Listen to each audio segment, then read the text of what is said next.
Hello children, welcome to CBSE online audio video lessons. Myself Suman Gupta, your Hindi teacher from Seth Vidya Mandir English High School, CBSE Vasai. बच्चों, पाठ के पहले भाग में हमने अब तक ये पढ़ा कि स्वामीनाथन अपनी दादी से बहुत प्यार करता था। अक्सर खाना खाने के बाद रात को उनके कमरे में आ जाता और उनकी गोद में सर रखकर अपनी सारी बातें उनके साथ शेयर करता। दादी भी उसकी बातों को सुनती थी और कभी कभी उसकी बातें सुनते सुनते वो अपनी बातें भी करने लगती और पुराने समय में पहुंच जाती। जब बहुत देर तक दादी अपनी बातें बताती रहती तो स्वामीनाथन कहता, बस भी करो दादी। तो बच्चों आगे बढ़ते हैं। अब बस भी करो दादी, तुम बेकार की पुरानी कहानियाँ सुनाती रहती हो। क्या तुम राजम के बारे में नहीं सुनना चाहती? हाँ हाँ बोलो। दादी, जब राजम छोटा सा लड़का था तो उसने शेर मारा था। सच? बड़ा बहादुर लड़का है। तुम यह बात मुझे खुश करने के लिए कह रही हो। तुम्हें यकीन नहीं हुआ होगा। स्वामीनाथन ने बड़े उत्साह से कहानी शुरू की। राजम के पिता एक जंगल में डेरा डाले हुए थे। राजम उनके साथ था। अचानक दो शेर उन पर झपटे और एक ने पीछे से हमला करके पिता को गिरा दिया। दूसरे ने राजम का पीछा किया। तो आगे स्वामीनाथन राजम के बारे में बताता है कि जब वह छोटा सा लड़का था तो उसने शेर मारा था। दादी को यकीन नहीं होता। दादी कहती है, सच? तो स्वामीनाथन कहता है कि तुमको यकीन नहीं होता है, तुम्हें मेरी बात पर विश्वास नहीं हो रहा है। खुश करने के लिए कह रही हो कि वो बहुत बहादुर लड़का है, लेकिन उसने सच में शेर मारा है। आगे वो बताता है उसकी कहानी और कहता है कि एक बार जब राजम के पिता जंगल में गए थे, कुछ दिनों के लिए वहाँ पर रुके थे, डेरा डाला था उन्होंने, और अचानक दो शेर आते हैं और उन पर झपटते हैं और एक ने तो राजम के पिता पर हमला किया और उनको गिरा दिया। दूसरे ने राजम का पीछा किया। राजम एक झाड़ी के पीछे छुप गया और वहीं से गोली चलाकर शेर को मार डाला। दादी, क्या तुम सो गई? उसने कहानी खत्म होने पर पूछा। नहीं बेटा, सुन रही हूँ। अच्छा बताओ, कितने शेर आए थे? दो शेर राजम पर झपटे थे, दादी ने जवाब दिया।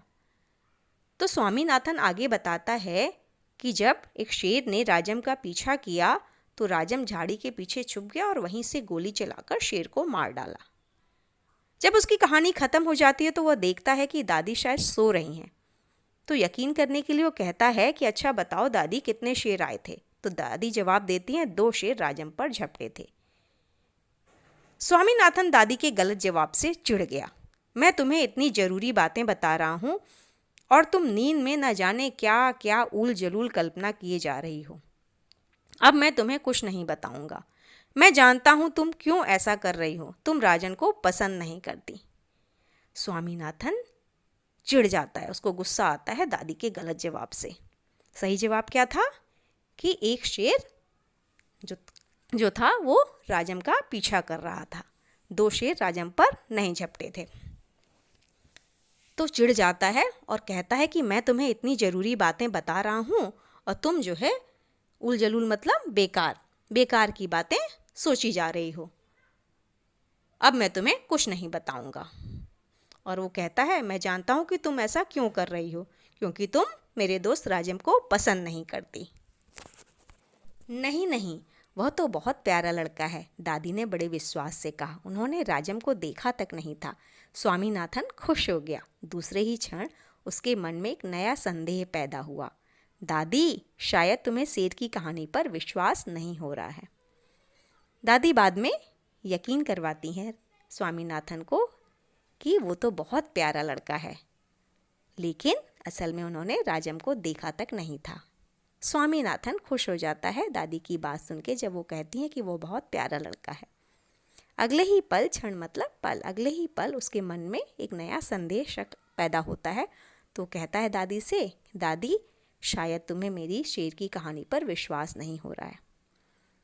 उसको लग रहा था कि दादी जो है मेरी कहानी पर विश्वास नहीं कर रही हैं। मैं एक एक शब्द पर विश्वास करती हूँ, दादी ने स्वर में मिठास भरकर कहा। स्वामीनाथन को इससे खुशी हुई, लेकिन उसने चेतावनी के तौर पर जोड़ा, जो भी उसे झूठा कहेगा वह उसे गोली मार देगा। दादी कहती हैं कि तुमने जो राजम की कहानी सुनाई उसके एक एक शब्द पर मुझे पूरा विश्वास है, यकीन है। दादी ने बड़े मीठे स्वर में ये बात कही। स्वामीनाथन खुश हो जाता है, लेकिन बाद में चेतावनी देता है और कहता है कि जो भी मेरी कहानी को झूठा कहेगा मैं उसे गोली मार दूंगा। दादी ने इसका समर्थन किया कि ठीक है, और हरिश्चंद्र की कहानी सुनाने की बात कही, जिसने वचन पालन करने के लिए सिंहासन, पत्नी और बच्चे को खो दिया और अंत में सब कुछ वापस मिल गया। उसने कहानी आधी ही सुनाई थी कि स्वामीनाथन खर्राटे लेने लगा। दादी भी रुक रुक कर बोलने लगी, फिर वह भी सो गई। तो दादी आगे स्वामीनाथन को राजा हरिश्चंद्र की कहानी सुनाती हैं, जिन्होंने अपने वचन का पालन करने के लिए, वचन मतलब प्रतिज्ञा, वाणी, अपनी बात का या उन्होंने जो प्रतिज्ञा ली थी उसका पालन करने के लिए सिंहासन, अपनी पत्नी और बच्चे तक को खो दिया, लेकिन अंत में उन्हें सब वापस मिल जाता है। कहानी अभी पूरी नहीं हुई थी कि स्वामीनाथन खर्राटे लेने लगता है। दादी भी रुक रुक कर बताती हैं और अंत में वो भी सो जाती हैं। तो बच्चों, देखा आपने यहाँ पर किस तरह से स्वामीनाथन अपनी दादी से अपनी बातें शेयर करता है। तो जो छोटे बच्चे होते हैं उन्हें अपनी दादा दादी से बहुत लगाव होता है और वो उनके साथ घुले मिले होते हैं। बच्चे जब छोटे होते हैं तो उनके साथ दादा दादी की बहुत सारी बातें होती हैं।